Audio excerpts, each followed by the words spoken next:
Hi everyone, and welcome back to my channel. What is spirituality and what does it even mean? Are spiritual people better people altogether?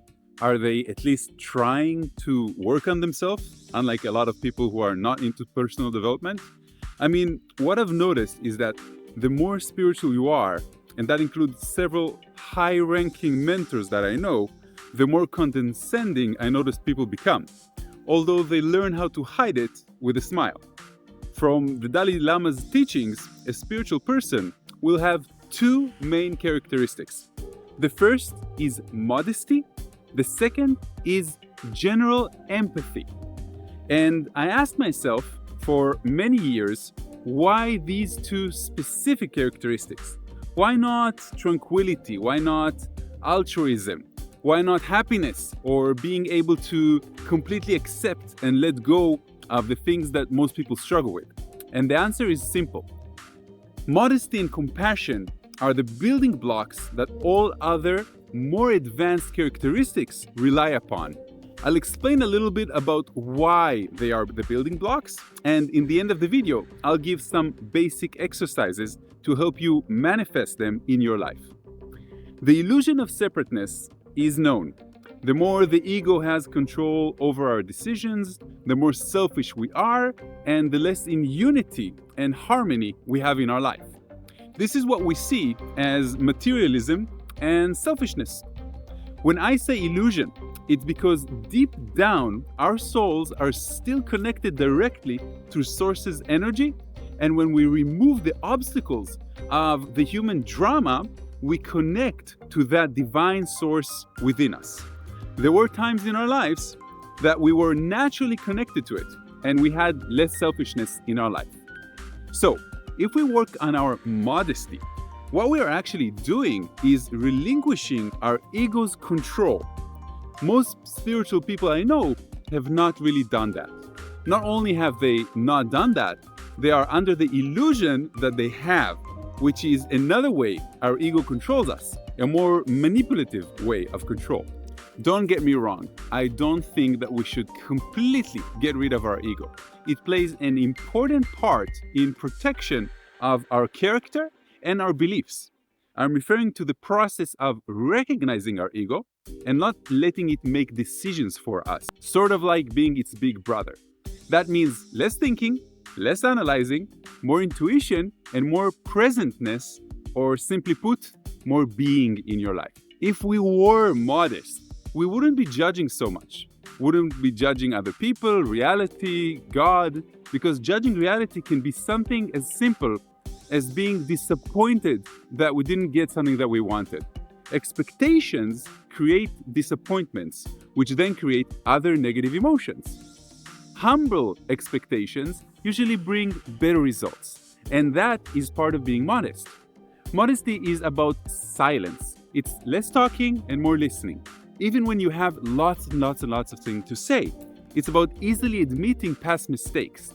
It's about setting a higher intention for humankind and not just for yourself, because you're no longer under the illusions that you are alone in the universe. Now that I covered modesty, let's talk about compassion that stems from empathy. I myself find myself challenged by this many times.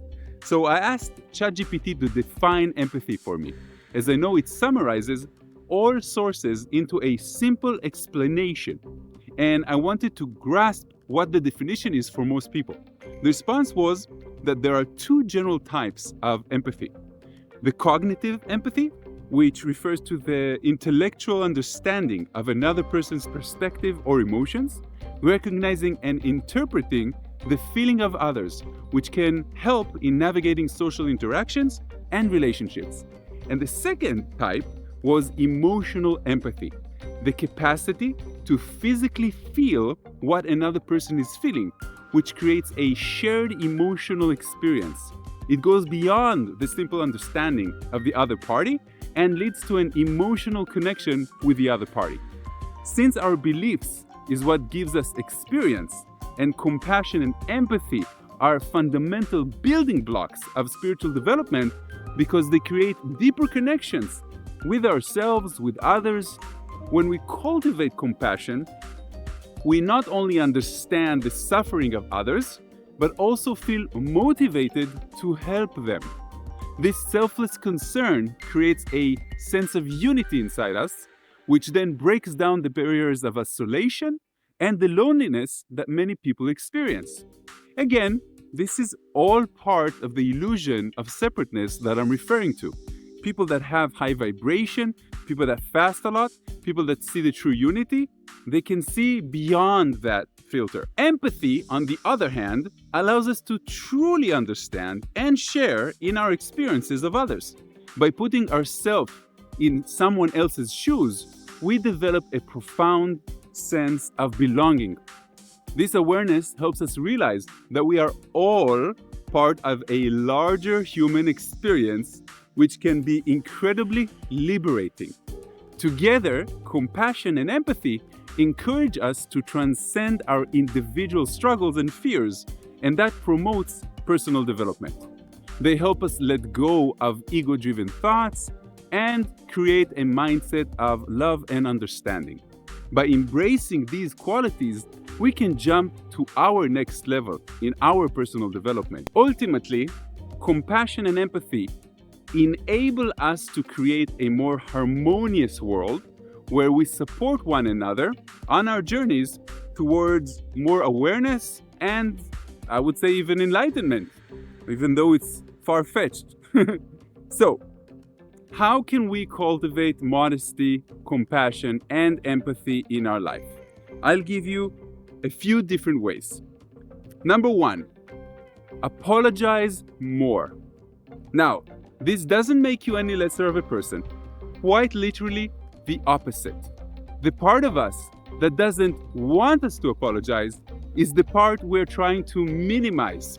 Apologizing ends arguments quicker.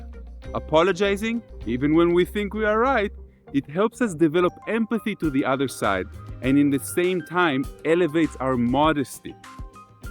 Method number two, simply observe the world without judgment. Spend a few minutes observing people around you without making judgments. Recognize that everyone has their struggles, everyone has their stories, and this can really create and cultivate compassion within you because you suddenly realize that everybody's going through the same stuff. Method number three, simple daily affirmation.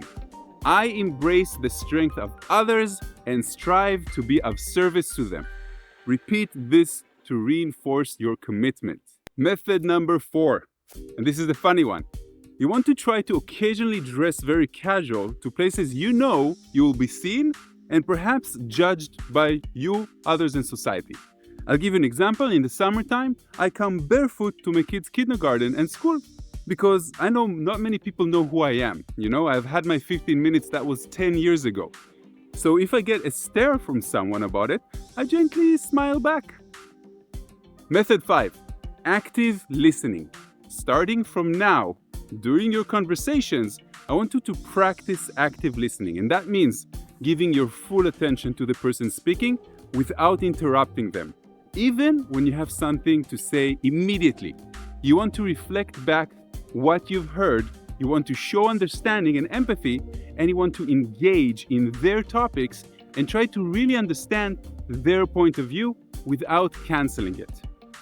That is it, my friends. If you are interested in joining one of my life-changing retreats, find me on raymaor.com. Namaste.